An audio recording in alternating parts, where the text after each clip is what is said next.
अस्सलामु अलैकुम वरहमतुल्लाहि वबरकातुहू। नाज़रीन, सर्दियों का मौसम शुरू हो चुका है और सर्दियों में हमें बाज़ ऐसे मख़सूस लिबास पहनने होते हैं जो दीगर मौसमों में पहनने नहीं होते हैं। तो जब ये मौसम शुरू होता है तो हमारे ज़हन में तरह तरह के सवाल उठने शुरू हो जाते हैं कि अगर हमें नमाज में मफ़लर ओढ़ना है तो किस तरीके से ओढ़ना चाहिए, क्या उसका बेहतर तरीका है, चादर ओढ़नी है तो किस तरीके से ओढ़नी चाहिए। इसी तरीके से बाज़ औक़ात कुछ लोग ऐसी जैकेटें पहनते हैं जिनके पीछे वो टोपियाँ वग़ैरह लटक रही होती हैं, तो इस तरह से अगर कोई नमाज़ पढ़े तो नमाज़ पर कोई फ़र्क पड़ेगा या नहीं पड़ेगा।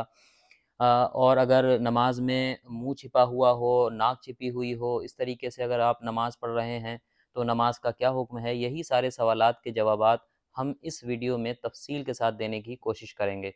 तो पहले हम ये देखते हैं कि अगर आप चादर ओढ़ कर के नमाज़ पढ़ रहे हैं तो उसका बेहतर तरीक़ा क्या है और किस तरीके से ओढ़नी चाहिए, किन चीज़ों का ख़्याल रखना चाहिए।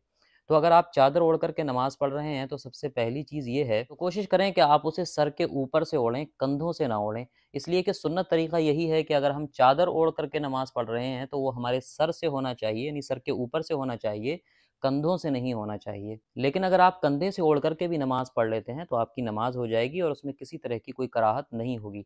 दूसरी इस चीज़ का ख़्याल रखना चाहिए चादर ओढ़ कर के नमाज़ पढ़ते वक़्त कि अगर ज़्यादा सर्दी नहीं है या कोई और दुश्वारी नहीं है, तो अपने हाथ चादर से बाहर निकाल कर के आप बाँधें। क़ियाम की हालत में जब हाथ बाँधते हैं, तो चादर से बाहर निकाल कर के बाँधें, चादर के अंदर ना बाँधें, यही बेहतर तरीक़ा है। लेकिन अगर आप को सर्दी ज़्यादा लग रही है या कोई और दुश्वारी है, तो आप चादर के अंदर भी हाथ बाँध कर के नमाज़ पढ़ सकते हैं। ये भी अल्लाह के रसूल सल्लल्लाहु अलैहि वसल्लम से साबित है और इसमें कोई हरज नहीं है।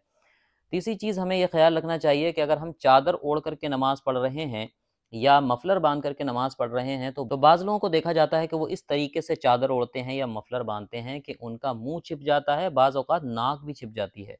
तो इस तरीके से नमाज़ पढ़ना मकरूह तहरीमी है, ऐसा हरगिज़ नहीं करना चाहिए।